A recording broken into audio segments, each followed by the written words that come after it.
Alright, there's an internal debate going on with me whether I like to vlog on this point and shoot more or my DSLR. The issue with my DSLR right now, because I was going to shoot on that, was that the card reader, it won't read. It says it's full, but it's definitely not full. It's empty, and then it says no image, so I have no idea. There's something I have to do with software, something stupid like that. I don't know. All I know right now is that I'm gonna go get breakfast. Well, I'm gonna go get breakfast, which is really my dinner. It's your dinner, it's my breakfast. It's kind of complicated. I was gonna meet up with some of my friends, but they're handling some business right now, and I'm kind of paranoid on like getting involved when I don't need to be. But regardless, I'm gonna go get food, and then I handled all the stuff I really had to handle, but later on tonight I'm gonna read and stuff, but I'm gonna get the sniper review and still, don't worry. I gotta get ready because I'm going to meet a guy, one of my friends in college. I'm going up to his place, and we are going to meet with one of my, I don't want to call him my superhero, but he's pretty fucking lit. He's like one of the only scientists in the world that thinks that you can prevent aging, because aging is a disease. At the very least, I think you can improve lifespan. And there's a bunch of different things that goes into it, but we're meeting with like the pioneer of that idea. It's called negligible senescence. Pretty big word. So I've been reading up on his shit. I need to like make sure that I'm like super polished so that when I meet with him, we can have like a really good discussion, because a lot of the stuff really does interest me, but it's complicated and convoluted, and there's kind of like an edgy theory. There's not that much science on it. I have to ask him why he thinks certain things are the way they are, and it's a lot of theory, which is I find very enticing.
Alright, let's get on with this review. I still have a lot of shit to do. I'm really busy, so I'm trying to get this done so I can just put something out today. So there's like no content in this at all, but I've been like really busy. There are literally so many reviews on Alpha Beasts on the internet that I kind of want to instead talk about the pros and cons of modding your Alpha Beast, because I've held a few modded ones before, or I've owned a few modded ones before. So without further ado, 4.87, about 4.95.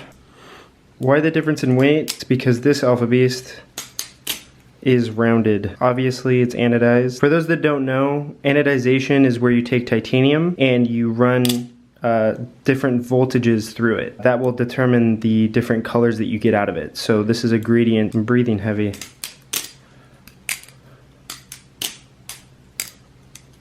Yeah. This is my beater Alpha Beast. I traded a carbon replicant for this. Very good deal. I'd had my eyes on this exact knife for a while, and my friend finally said that he'd trade it to me. I love this knife. I will EDC. It's like this or a replicant basically. Overall, great flippers. I do prefer the slightly rounded look to it. I had a premium Alpha Beast that was purple, and that was fully rounded. And the one thing I really didn't like about that knife was that right here on the chevrons, right here, if you round them too much, these edges right here become sharp. So when you're doing chaplains or any type of choral,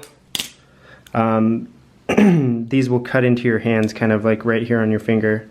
And I found that kind of annoying. It is tang pin, obviously. And I do have party pivots on it. Party pivots are where you put the sex bolts for the pivots in opposing locations.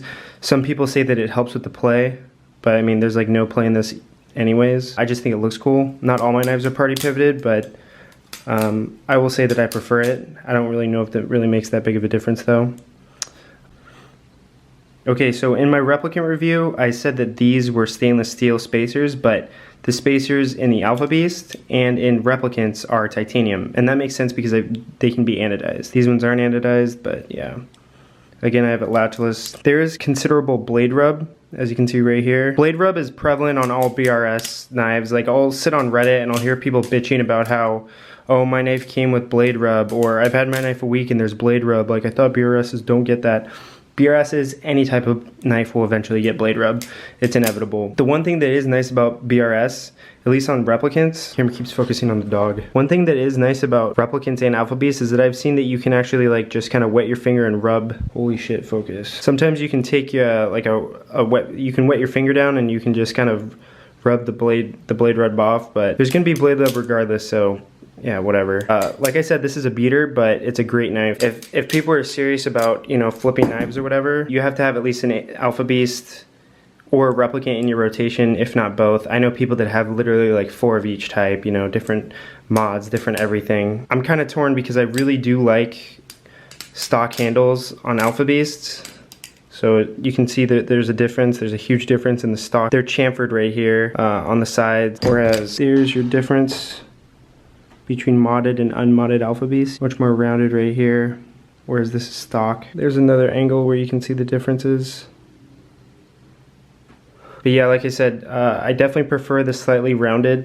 Fully rounded, not too big of a fan. The other thing that's you know, kind of modded and unique about this knife is that it has an orange peel finish. And a lot of people, I was really confused when I first heard orange peel, but if you can see right there, do you see how it looks kind of bumpy? Yeah, there's little bumps. Orange peel basically is where you take a wheel. I don't know exactly what type of wheel it is, but you put it on a sanding rig and you kind of rub it against the titanium. The titanium kind of gathers into little like melted balls on the surface, and it kind of, and then it will cool down, and so you get this like accumulation of titanium particles that become molten, and then they gather and coalesce into these little droplets. Kind of, it feels exactly like orange peel, like on an orange, like the peel of an orange, the outside of an orange, and so you get this little grippy feel to it. It's not always grippy, but it is nice, and so I do like it.